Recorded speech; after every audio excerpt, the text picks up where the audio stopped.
Okay, and we should be live on the correct channel. Okay, I'm going to call this meeting of the Climate Action Plan Council Committee for August 1st to order. And present are Bennett, Hoy, Gonzalez. Trevor Phillips. excellent. Okay, and then staff be identified. We have written public comment. Who have we heard from, Heather? Yes, thank you. We did receive, this committee as well as City Council received written comment from Salem 350. And as well, we did, Phil Carver of 350 as well, we did receive a letter from the Mid-Valley Polk and Willamette Association of Realtors late last week, and that was forwarded your way as well. And I will get both of those comments posted to our website after this meeting. Okay, very good. Any questions on the public comment section yet? Nope. Okay, we'll move then to approval of meeting minutes. I'll move we approve the minutes for, what is that? August 1st. second. Second by Hoy. Any objections? Okay, minutes are approved. So we're to Energy Trust of Oregon. Is that correct, Heather? Yes, that's who we had on the list, noting that PGE might need to skip out early. So I don't know if that's still the case or if we need to shift around. I'll let you folks weigh in on who's up. We would sure appreciate it. We do have some follow-ups that we're doing this morning with our customers. Good news is we've re-energized and restored, but there's some follow-up. And I think Peter and Robert know this. So yes. Here from Energy Trust. Hannah is with us. Let's see who else. Hannah, would that be okay to let Wendy go first? And Scott. I'm happy to Thank you very much. Scott, any problem with that? That works just great. Yeah, I am happy to have you go first. That's great. Thanks. Excellent. Thank you. Thank Okay, you. Wendy, why don't you take us ahead then on your Yes. program? Well, I would love to be the one presenting today, but we have some very capable people who have here from the PGE team. And you'll see that Jimmy Lindsay is presenting today. And then also on the Zoom this morning is Tess Jordan, that's going to work very closely with the development of this program. And then we also have my colleague, Brooke Brownlee, who is from our government affairs team as well. So that's members of the team. With that, I'll hand it over to Jimmy Lindsay. And Jimmy, you can introduce yourself. Thanks so much, Brooke. Wendy, excuse me. And Brooke, Tess, thanks for joining along.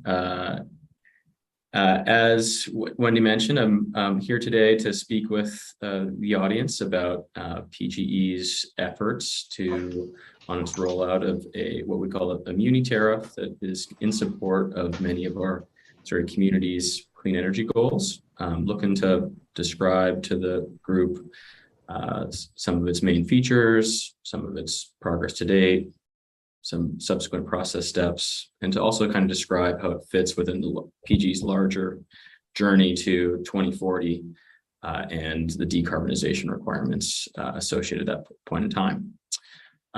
Before getting too far along, first, I guess I'll mention that I manage our renewable initiatives team here at Portland General Electric, and my group is responsible for a lot of the renewable resource and energy storage procurement that the company engages in to meet our decarb objectives and to ensure that our portfolio has the necessary resources to maintain reliable service. And it's in that capacity that I'm working together with many of my colleagues here to envision how the rollout of this product would lead to additional renewable procurement for the purposes of our customers. And so I sort of suspect this conversation will take 20 to 30 minutes, and do encourage and invite questions throughout. I'll do a quick check to see that everybody is able to see the slides. Jimmy, so this is Robert, Public Works. We can, but you might want to go to presentation mode. Happily.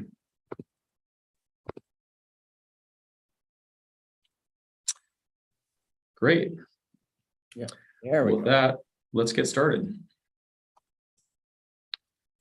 The place I wanted to sort of begin this conversation is to really ground the audience in some of PGE's efforts and requirements to decarbonize our portfolio and sort of energy delivery, consistent with the obligations of Oregon law and House Bill 2021 that was passed last year. As folks are probably aware, that law places specific carbon reduction requirements onto utilities like PGE. And so by 2030, PGE is to deliver electricity to its customers that has a total carbon emissions that's 80% less than a baseline emission level, 90% less by 2035, and is 100% carbon free by 2040. It's obviously a major initiative. It's requiring just a wholesale rethink as to PGE's operations and procurement plans. Specifically, we foresee the need to procure approximately 3,000 megawatts of additional renewables in advance of 2030. And that's sort of in addition to removing the remaining coal asset from our portfolio and adding another approximately 1,000 megawatts of non-emitting dispatchable capacity resources just for the 2030 goal.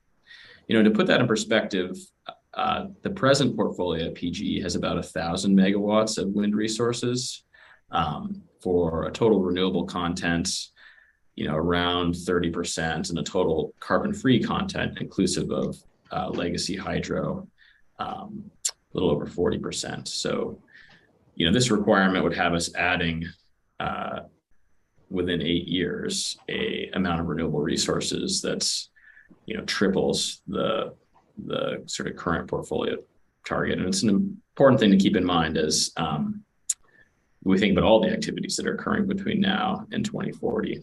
And speaking of 2040, it's pretty clear that to actually achieve the 100% decarb requirement in 2040, so there will be some sort of new technology advancements that are sort of required to deliver this carbon-free carbon-free portfolio for all customers by 2040.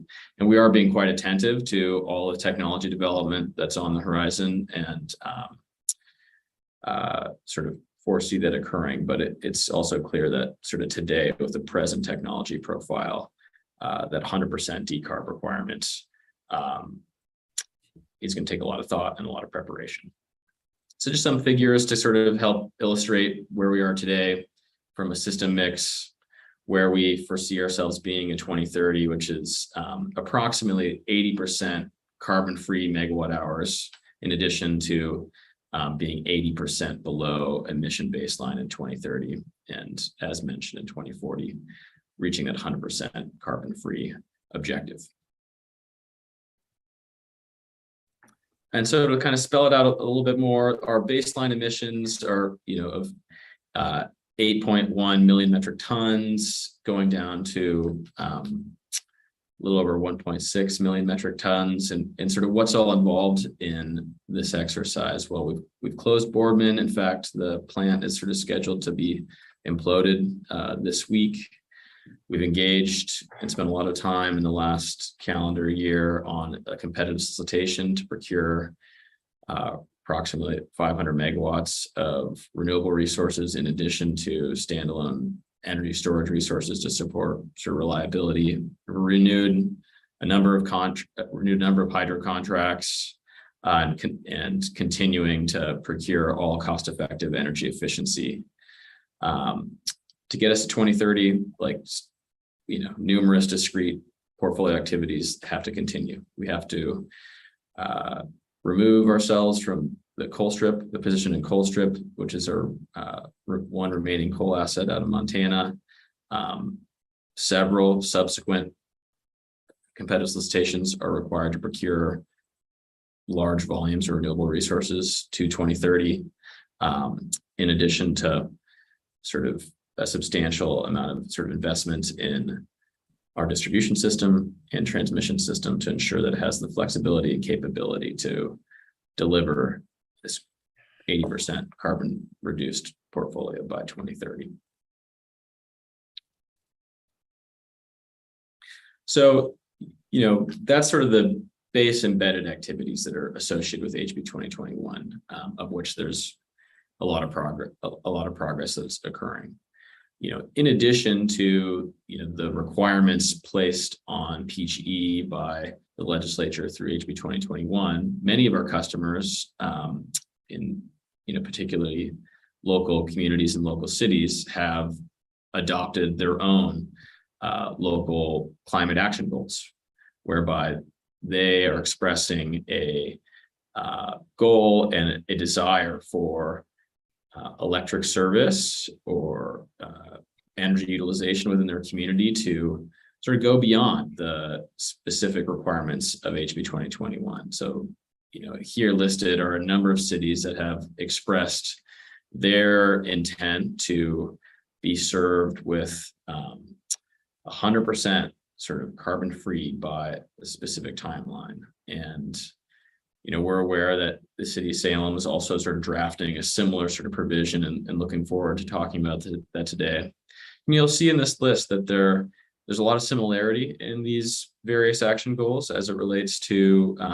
the sort of ambition and intention for 100% carbon-free resources. But there are some pretty notable differences which are important.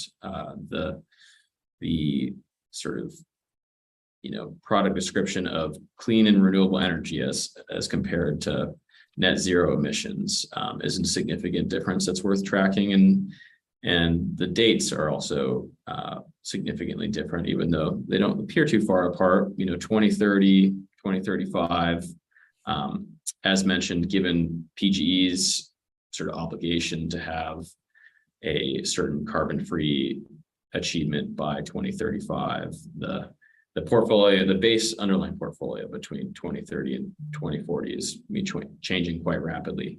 And so a certain number of years in the establishment of these goals makes a significant difference.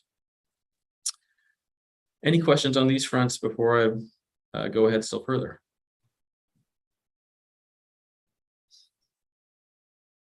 We have a question here. Hi, I'm Keith Saley. I'm the new city manager for the city of Salem, and I'm not familiar with the clean and renewable language that you're using here, and just if you could provide some more description around what that means as compared to the net zero emissions, be helpful.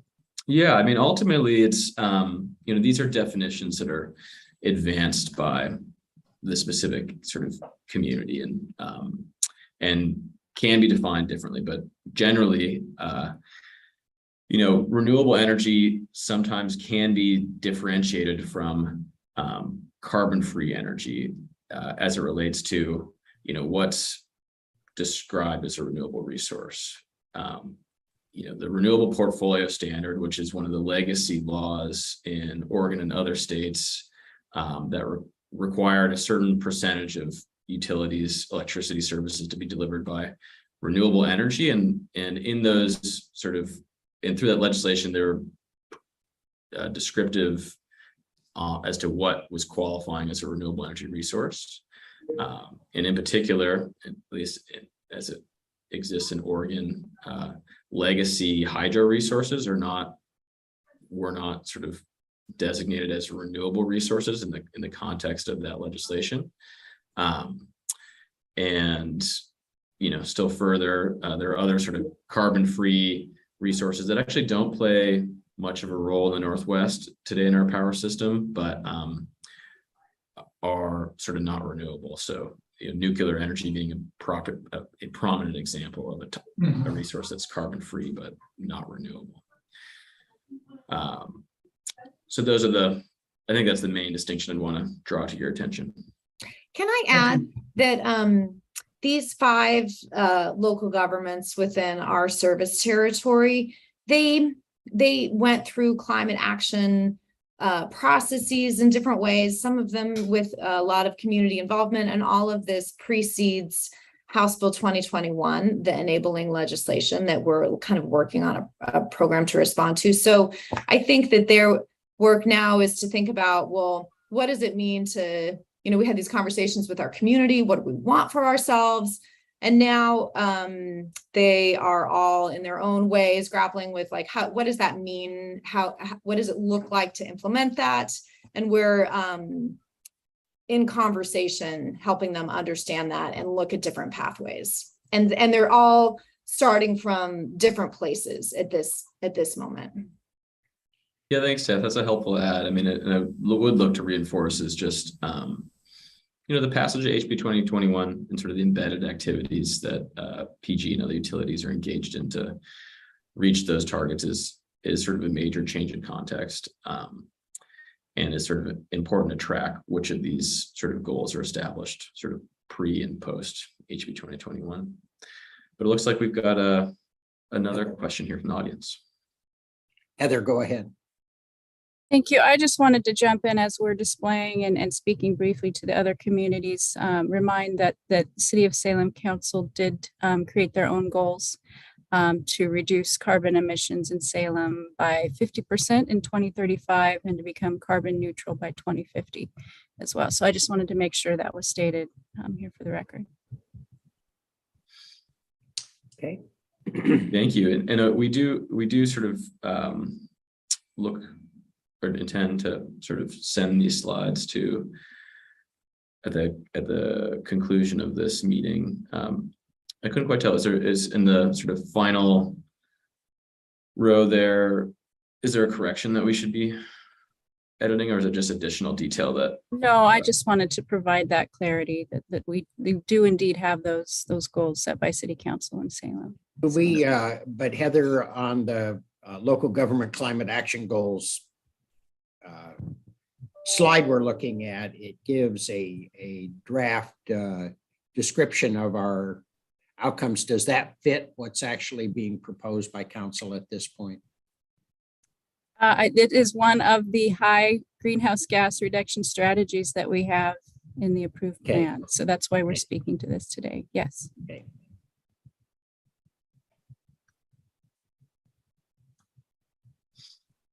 Excellent.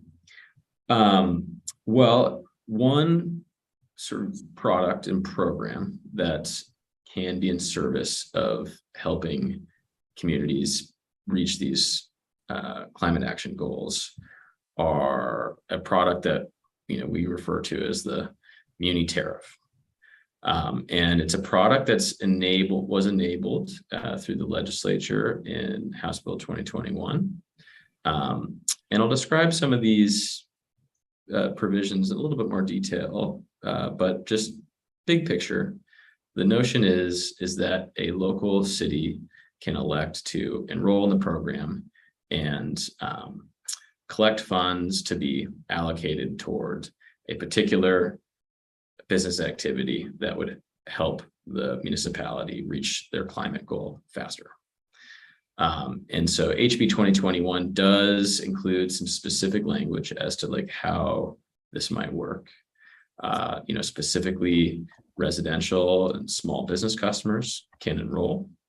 And the notion is that upon some city ordinance or some local government decision, all customers of those eligible customer classes would be enrolled in the product and given an opportunity to opt out if they elected to do so. Enrollments would gather some sort of financial resource and would sort of deploy them on eligible investments. And so this could include or would include investments in new renewable resources, demand side resources, perhaps unbundled renewable energy certificates. And, the notion is that those investments might not necessarily be limited to sort of traditional utility scale new renewable resources. And if upon the city's preference, there is affinity towards more community scale projects that have specific community benefits of municipal interests, and that too can be considered within the Muni Tariff. I'll just finish out these last two bullets and then turn to the question I see in the room. The law does sort of, consider and sort of require protections for low-income customers who are participating in this Muni Tariff. And it's also a requirement of the tariff design to minimize sort of cost shifts between the customers who are participating as a part of this Muni Tariff and those customers of PGE in other municipalities and other geographies who are not participating. And so there's some specific program design elements that are required to ensure that those cost shifts are limited. See the question in the room at the top. Thanks. This is Chris Hoy. I'm one of the city councilors. I wanted to go back to bullet number 2, where the enrollment process. I wanted to make sure I understood that basically a city could essentially flip it so people are automatically in the program and then would have to opt out, as opposed to the way it is now, which is where they have to opt in. First, do I have that correct? And second, are there any cities who have taken that action yet? Good question. Yes, you do have it right. The kind of general notion is that all customers within the municipality of the eligible rate class would automatically be enrolled. And Eligible of those, just residential and small. Correct. Commercial. Of those who are eligible. And, through sort of communication and awareness, those customers would be given the opportunity, those same customers would be given the opportunity to opt out. And to your second question, no city has yet sort of embarked in this product. And I think it's important to reinforce that, PGE is still in the process of actually rolling this program out. It's not available for any city. And so we'll talk here in a moment about just where we are and sort of our pathway to make this type of product available. But it's not a product that's available to any municipality at the moment. And so no city has yet taken that step, per your second question. Thank you.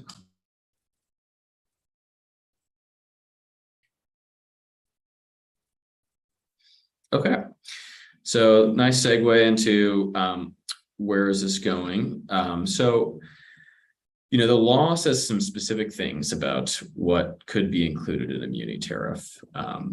And before that type of product is offered as a cost of service utility, it's our obligation to make a tariff filing to the Oregon Public Utility Commission to enable us to make these type of retail products available to customers, including municipalities. And that tariff filing is going to include sort of a number of program design sort of considerations that the Public Utility Commission will be interested in, that the company will be interested in. But at a high level, the tariff would include some the structural program mechanics as it relates to the type of activity a city would need to engage in order to allow this product to be offered to their sort of residents and small business customers. It would say definitively what eligible rate schedules or what types of customers could participate in this program. It would comment directly on the sort of issues related to cost shifting, mostly through the description and consideration of the methodology for which any type of above market or system cost is identified for a particular discrete investment that would be considered by the program. And PGE's been working with the Public Utility Commission on this particular tariff filing, potentially filing it by the end of 2022, but also being cognizant of some of the bandwidth limitations at the Oregon Public Utility Commission, and wanting to make sure that they're sort of well prepared for this filing. So continuing to work with them to find the appropriate timing to make this a particular filing. The tariff has to come before the participation agreement, and the participation agreement is a separate regulatory package that expresses the agreement between PGE and the municipality. And so the participation agreement is going to be unique for each local government and is going to be tailored to address the needs of that local municipality as it relates to, when are these activities occurring, what type of what quantity of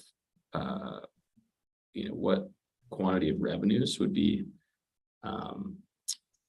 collected from those participating customers, and then what to do, how to sort of prioritize the investment of those funds, whether into, new large scale renewable resources, into, community scale resources, renewable energy credits. Those are places where municipalities are likely to have differences of opinion. And the notion is that the participation agreement is where those commitments and plans are expressed. And then that participation agreement is approved by the Oregon Public Utility Commission. And so it's that latter step that we sort of anticipate engaging with municipalities in calendar year 23, and is the place where, we can find alignment between, what PG can offer, what the city or municipality desires, and then looking at the, effective program design and expected, cost structure. Our emphasis right now has really been on how to deliver the flexibility through a broad enabling tariff that can deliver on cities' priorities. And just by happenstance, ETO is on the call here with us today, and we have been working with their staff in what are pathways to kind of deliver on the potential that the legislation provides to include community-based resources as part of the solution that a community can include within their own investment plan.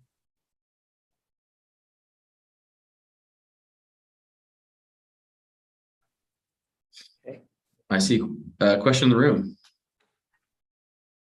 Thank you. I'm curious, do you have any estimate, like what's the ballpark we're talking about here in terms of revenue, and what kinds of projects that a city the size of Salem might be able to invest in? Yeah, I think,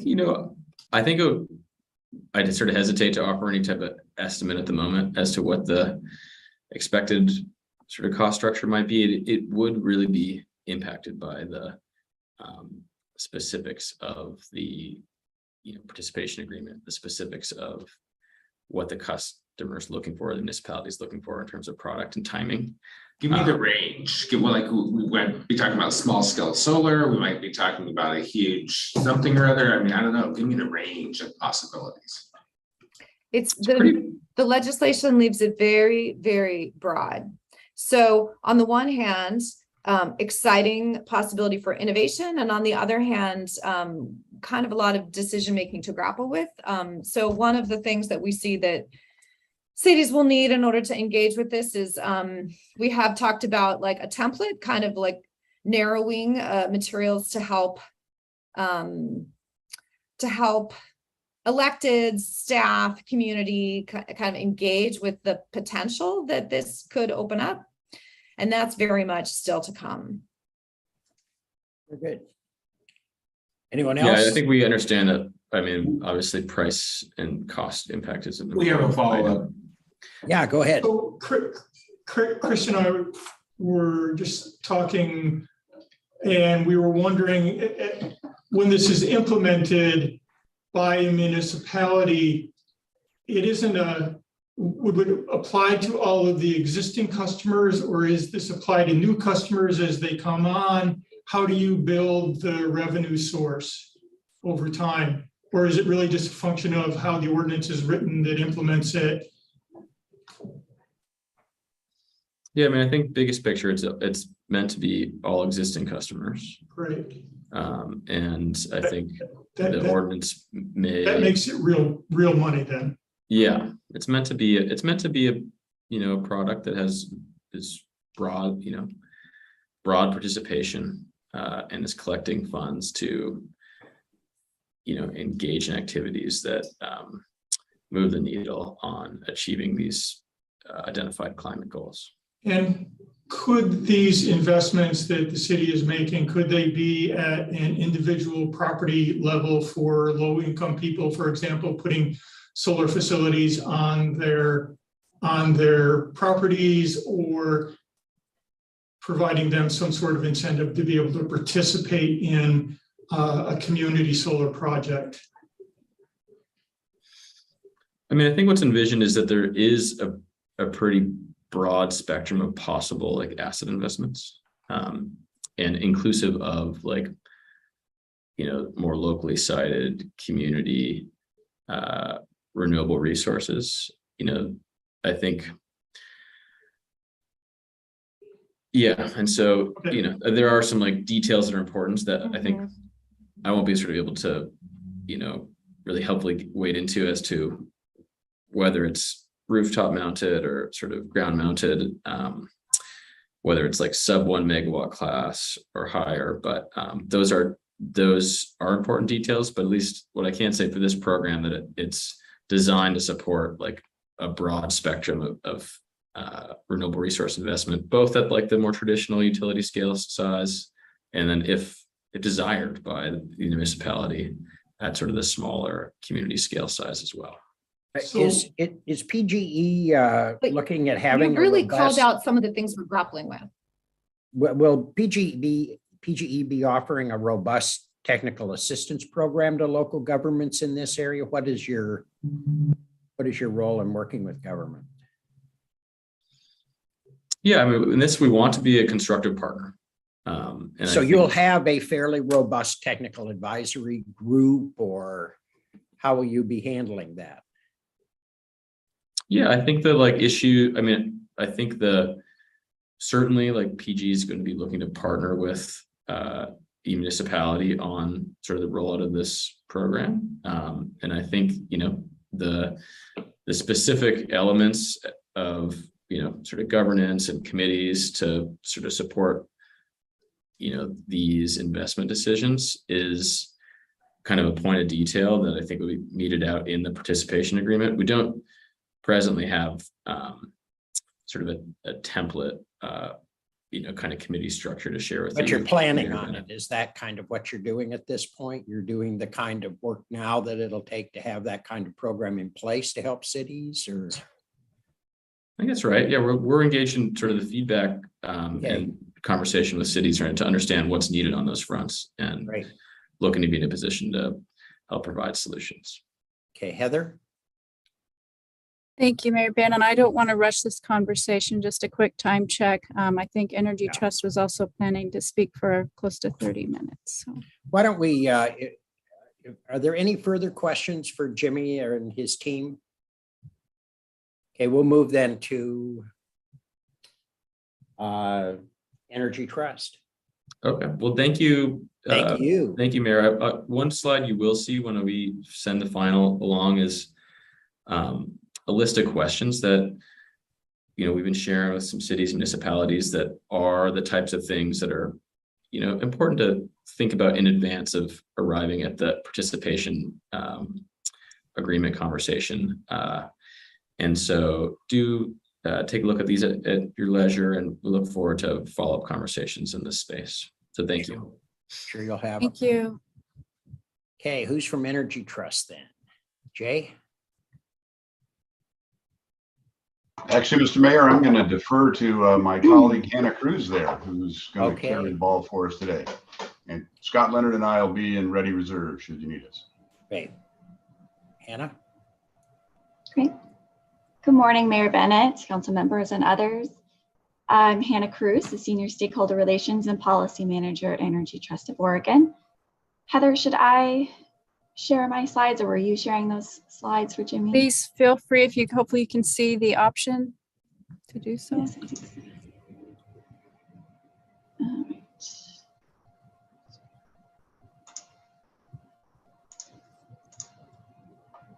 Okay. We see it. You see the wastewater treatment plant? Yes. Great. Great. So as Jay mentioned, he's on the call, Jay Ward, another senior stakeholder relations and policy manager at Energy Trust, who's also been a subject matter expert with your task force in developing and approving your climate action plan, as well as a colleague, Scott Leonard, who's our residential program manager and expert on residential new construction, which seems to be an area of interest in your plan. So brought those two along, and hopefully they can help me answer questions and have a really good conversation with you this morning. So I want to thank you for the invitation to present today, and to Heather and Patricia for supporting us in preparing this presentation, especially given the time, giving us this time, given the weekend events, and I'm sure how busy all of you were with the fire events. So today I'll review with you our energy efficiency and renewable energy programs and incentives that are available to Portland General Electric and Northwest Natural customers in the city of Salem for both retrofitting existing buildings and homes or constructing new buildings and homes too. We work at the building level, but also at a much larger scale, like this picture. This is Willow Lake Wastewater Treatment Plant, which you may be familiar with over the years. And we recently capped off with you a cogeneration facility at that plant that will generate about 50% of the facility's electricity needs and saving about $300,000 a year. And this is on top of many years of energy efficiency improvements. So we're very excited about your work there at the wastewater treatment plant and continuing our collaborations going forward. I will touch on a few ways that we think we can support you in implementing your climate action plan. And I'm just very pleased to see how interwoven Energy Trust incentives and programs are into your climate action plan, likely from the help of one of Energy Trust board members and also task force member Eric Anderson from SEDCOR, but also given other task members interested in this topic in Energy Trust. So a little bit about us, you may be familiar with this, but just to ensure we're all working from the same. Energy Trust, we're an independent nonprofit organization. We serve 1.8 million customers in Oregon. That includes all the customers of Portland General Electric, Northwest Natural, Cascade Natural Gas, and Avista.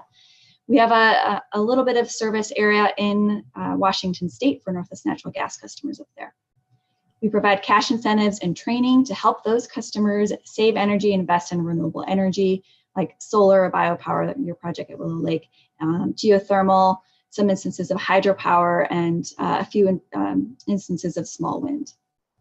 We serve residential, commercial, and industrial customers, all customer types, and we're really focused on ensuring that energy becomes more affordable for those customers and provides direct benefits for them.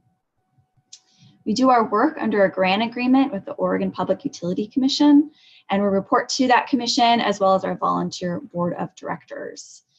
We are here as a technical resource for you, and it's just a note for Energy Trust is that we are unable to lobby or advocate for laws, policies, officials, including what you may ask us of, what would you have us prioritize? We're really here to answer your questions and provide the technical resources on those questions.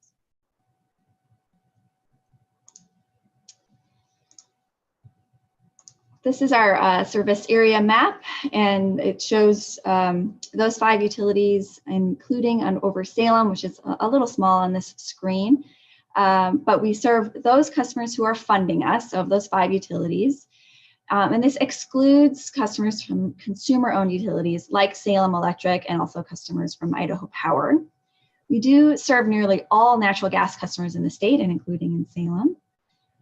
So it doesn't mean that those people and businesses in the white sections, they don't have access to energy efficiency or solar solutions. They can be eligible for state incentives like from the Oregon Department of Energy, upcoming federal subsidies through the various funding packages that they've passed, and also energy efficiency programs that are provided by the consumer-owned utility, including Salem Electric. They have a multitude of incentives for similar things that we incentivize, like efficient appliances, heat pumps, smart thermostats, and other investments. So the purpose and our mission is driven to help customers and communities reduce their costs and realize additional benefits. And we do this because, and as your plan attests to, the cheapest power is that which we don't have to use or generate, making energy efficiency the least expensive energy resource available. And these savings in generation can help utilities like PGE, you're just hearing from them, avoid having to build new infrastructure or purchase additional power to meet the growing energy demand. Utility investments like that can drive up overall energy costs for ratepayers, meaning that at Energy Trust, our work to invest in efficiency and solar can help keep rates lower than they would otherwise be. And we can add that up. So for every dollar that Energy Trust has invested since 2002, utility customers save more than $3, and that includes those customers in the city of Salem.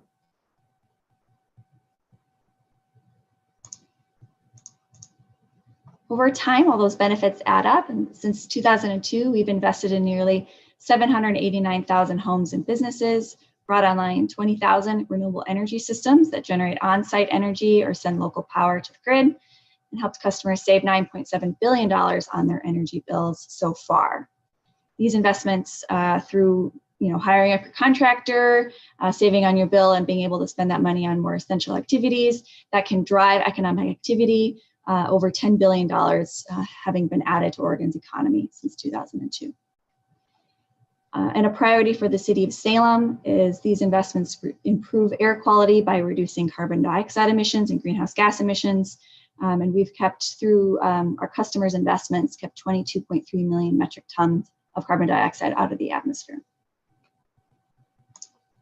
So how do we do this? What are customers, what actions are they taking? And this hopefully is familiar because you can read it in your action plan and your various strategies. So first, our services incentives are available to renters, homeowners, schools, public building managers, businesses, manufacturers, agricultural producers. We serve any and all utility customers who are funding us. We provide them with information and technical services like walkthrough surveys, custom project analysis, especially for those larger commercial, industrial facilities, and project verification. So coming in after the installation of the project to ensure that it's operating as it needs to be and saving the energy that we're projecting it would be. We distribute the majority of our funding directly to customers through cash incentives to purchase equipment, incentives that encourage them to make operations and maintenance changes at very no and low cost, but that really do reduce the bill, and also constructing higher efficiency homes and buildings.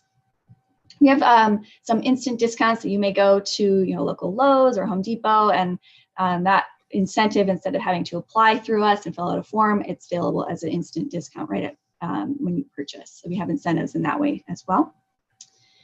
And more to reach customers that we have underserved in the past, including people of color and people with low incomes. We're working more directly with contractors, trades contractors, and community-based organizations to reach customers, install projects maybe at a fixed price, and so that we're kind of guaranteeing what that project price would be, and also working with distributors who by providing an incentive at a distributor level, they're able to stock the more efficient product at the place of sale to kind of reduce the questioning by the consumer. They go shopping and they know exactly what to buy. It's going to be the most efficient thing available. We do provide larger incentives, so a greater dollar amount for people with certain lower incomes. While the Oregon Housing and Community Services, which is a state agency really dedicated to serving low-income Oregonians, we have what's called Savings Within Reach, which looks to provide that higher incentive to people with moderate incomes. So they're not quite at that low-income threshold, but they're not yet with the means to install these projects and pay those upfront costs, work with a contractor. And so we provide that higher incentive to help bridge the gap for those customers who need it the most. Our long-term perspective is to transform markets to not need an incentive anymore on a piece of equipment or a construction technique, because it's just standard market practice. So we want to get that equipment, construction standards, industry practices to a place where efficiency is really second nature, and renewable technologies are a lot more affordable.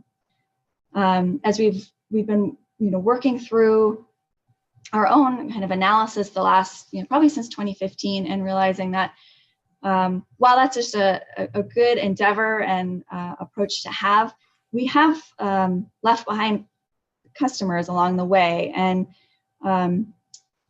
sometimes the most cost-effective efficiency or the least cost efficiency may not be the most equitable efficiency. And that's really a focus for Energy Trust right now, is to ensure that those customers who don't have the means, who don't look like me, or I don't speak their language, that we're reaching them, and we're reaching them through the people that they trust the most, those community organizations, building capacity within those community organizations to learn more about efficiency, and building partnerships between us to serve everybody.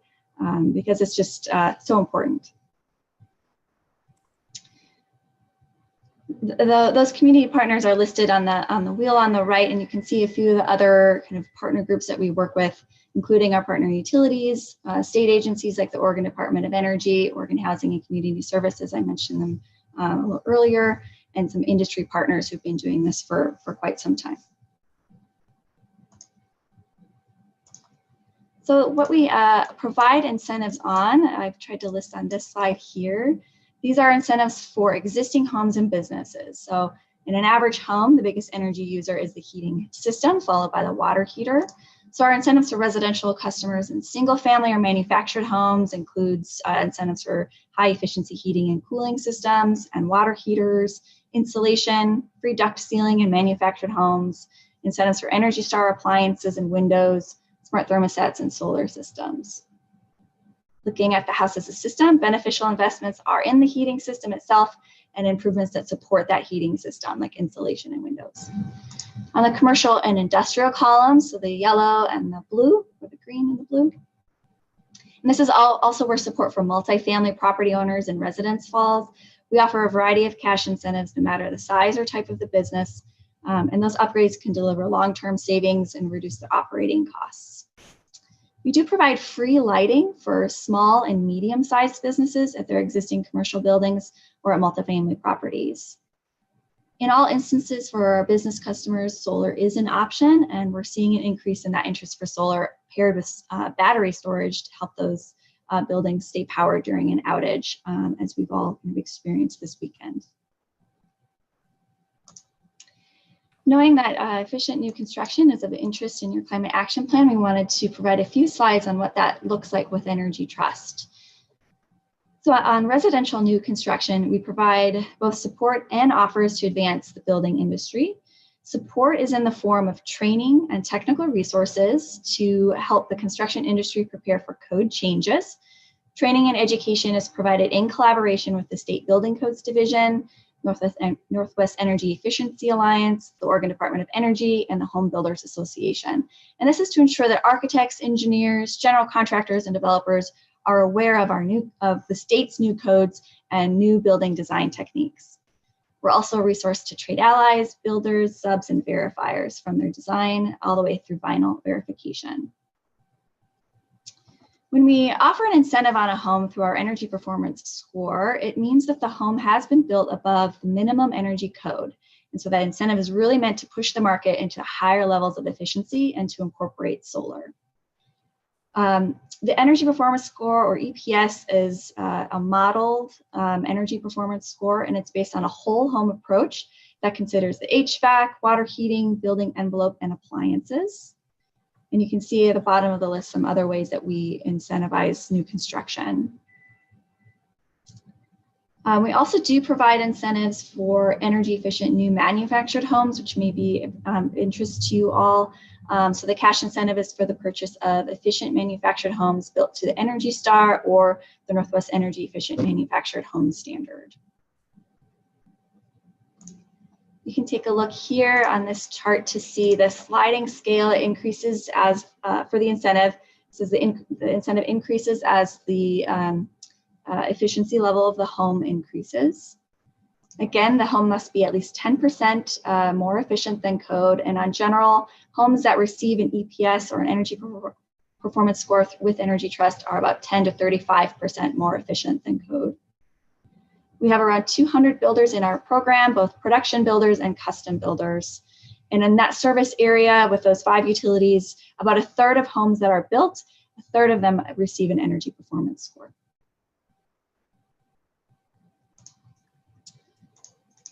Wanted to give a little context around fuel type in the homes in Salem. I saw this was in your climate action plan. So of all the new homes built in Salem so far this year through Energy Trust's EPS program, so again, a third of those homes on average, about 27% are built all electric and 73% have natural gas for either space or water heating. And I'm looking at the pie chart on the left, excuse me. And then for the pie chart on the right, this is looking at all existing homes, the current building stock, not new construction. And this is just the heating source. And you can see here that natural gas heat is about 52% of homes, electric heat about 43%, and you have a small percentage of homes with wood heat or other heat, propane or oil.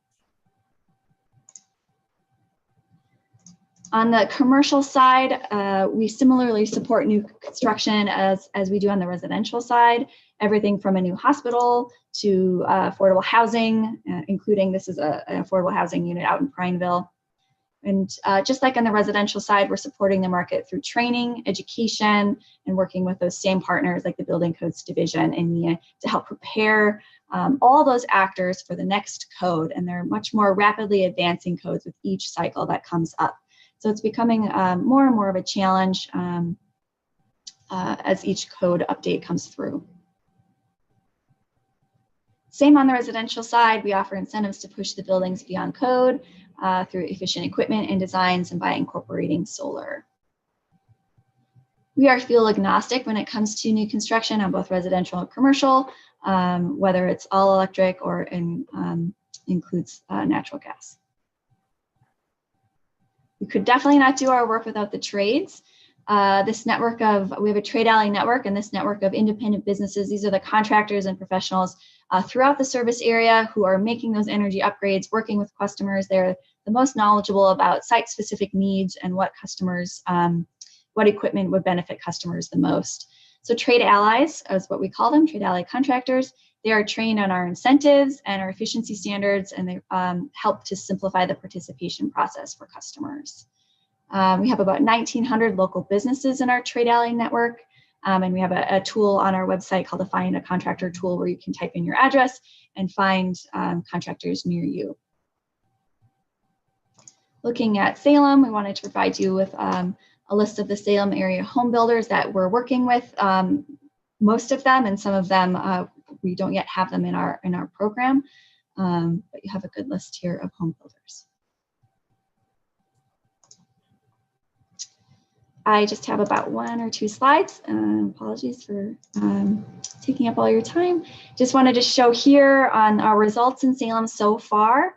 It's about, since 2002, we've helped deliver around $55 million to your community, upgrading around 45,000 homes and businesses. And this brings in savings of $688 million so far on utility bills in your area, and avoided about 2 million tons of carbon dioxide emissions. Pretty impressive. Wanted to leave off, because your plan is future forward, I wanted to leave off with where Energy Trust is looking to the future too. So I mentioned this a little earlier, but we are aware that at Energy Trust, while we've achieved a lot, and including with you, Oregon's needs and City of Salem's needs are evolving. And there are a few ways that we're exploring new ways to use our expertise to support Oregon's energy future, which involves working, in new ways with customers and communities. So we're increasing our investment in building relationships with communities and community-based organizations. We really do view you and community organizations as a key component to serving more customers. And we know that in some cases, particularly with community-based organizations, they need capacity, technical support, and other resources to come to the table with us. And so this is why we've launched, we have a community partner funding pathway, which seeks to identify community-based organizations throughout the state and build partnerships with them do a variety of things like deliver home energy scores to certain communities, install ductless heat pumps or other equipment in lower income households. And those are just a few examples. And another way we're looking to build capacity is we've launched a small grant program. We're just in our second funding solicitation. They're called Working Together grants. And they're available for these community-based organizations to build their capacity, bring in the technical expertise that they need so that they can have the time and just the brain space to work with us. Often these community-based organizations are mission-driven themselves. They're working on helping customers receive Social Security benefits or other benefits, and energy efficiency is new to them. So this funding will help bridge the gap. You can read there a few more ways. And just here, we're looking forward with Salem. We very much appreciate our partnership with you and continuing that partnership in the future and layering on your goals and objectives from your climate action plan, including your early implementation strategies. It's very aggressive and progressive action plan, and we look forward to working with you. Thank you. Thank you. Are there any questions for Hannah or her colleagues? Are you looking, Hannah, at investment in programs like our Career and Technical Education Center, where you may be assisting developing that sort of next generation of contractors or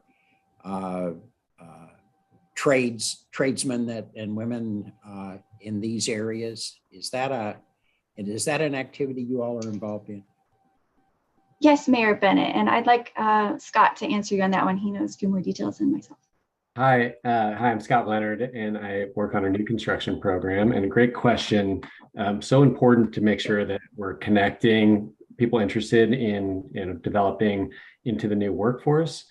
So what we're doing is partnering with organizations such as Latino Build, Portland Youth Builders. It's just a list, two of a list of probably 12 to 15 organizations that have contacts. And what we've been doing historically is providing curriculum for education, trying to make sure that energy efficiency is part of that curriculum. The next step, I think, for everyone, though, is connecting those individuals to the organizations that are trying to hire, because that is a challenge for everyone right now. So what we've been doing is trying to connect through, say, the Home Builders Association, get in contact with their builders, and say, we're helping to train up some people. Can we connect you to actually start hiring? Very good. Thank you. Yes, Chris or Keith? Keith actually has a question. Okay. Yeah. Hi, Hannah. Thanks for the presentation. Just a quick question. We had a presentation a few minutes ago from PGE about the Muni Tariff. And I'm wondering if the Energy Trust would have any relationship with that and would be a technical resource as the city considers that. Maybe Jay, I don't know if you want to answer this one. My understanding is for the Green Power program that PGE is putting together, that's at a scale of which Energy Trust's incentives and technical expertise, it's at a larger scale. And we're working more at rooftop solar, on homes and businesses, and those custom renewable energy opportunities, like at your wastewater treatment plant. I know we have a pending or working with your city engineers on an in-conduit hydropower project. And there might be some interplay between those more custom programs, but I'm not quite sure. And Jay, you can help. Yeah, thank you, Councilor. If I understood Jimmy's presentation correctly earlier, PGE is going to be working at a couple of different scales, large and small, and doing demand side resources. So while we might not consult with them on the larger scale demand side or demand response, we could provide incentives for a piece of equipment in either a home or a business that was responsive to that program, but was necessary. Right. That's what I was looking for. Obviously, I don't think the city wants to be in that business directly, but if there is a way to partner with an organization like the Oregon Trust, seems like a great opportunity if we do go down that path. We work closely with our utility partner friends at Pacific Power, PG, Northwest Natural, Vista, and Cascade, and I know that we are actively monitoring their demand side planning process and their clean energy project process. So we will be, we meet with them so many times and they meet with us, and it's a great relationship, and we will be working closely with them. Very good. Okay. Any further questions? Excellent. Thank you very much. That was really interesting. Heather, what next? Well, that was our presentations. That's most of it. I do have a couple quick updates for the group before we leave. I wanted to share quickly, shout out to Public Works for purchasing the first electric vehicle for the city. We are working on that right now. That's a 4x4 light duty Ford F-150 Lightning that we are looking to purchase right now. So I'm excited to see that coming our way. Peter, When's what will that that be arrive? used for? When's that arrive? It's I don't know when it will arrive. Fleet is managing that part. It's going to stormwater, the stormwater operations unit as a light duty vehicle. So we just want to. We're actually updating our 5-year fleet plan, and anything that is either a sedan or a light duty truck, we're looking to go electric. We have some issues. We don't have a lot of chargers. In fact, we don't have any chargers at operations right at the moment. We will in the future. And we're not, the industry really isn't quite ready with things like heavy duty sweepers, dump trucks, those kinds of things. But we can certainly start to move towards electric vehicles in sedans and light duty trucks, and that's where we're headed. Great. Okay. And I know we're at time. I do want to share that the Community Renewable Energy Grant application that we submitted with the Oregon Department of Energy, that has been deemed eligible and complete, and that is moving forward through the competitive review. So great to hear soon. And then I just wanted to share, I had let folks know that we have contracted with ICLEI for our next greenhouse gas emissions update. That process has started. I'm soliciting data right now as we speak for that. Depends really how long it takes to collect all of the data needed, but we're hoping to have that pulled together still by the end of the year. Very good. And then you're reporting to the council this evening. Is that correct? There is an information report, an update on the climate action plan, progress through this committee to date that's going to council tonight. That's correct. Great. And I'll be there if there's questions. Okay, very good. Okay, is there anything else to go over? Okay, then we are adjourned. Thank you very much. Thank you all. Thanks all.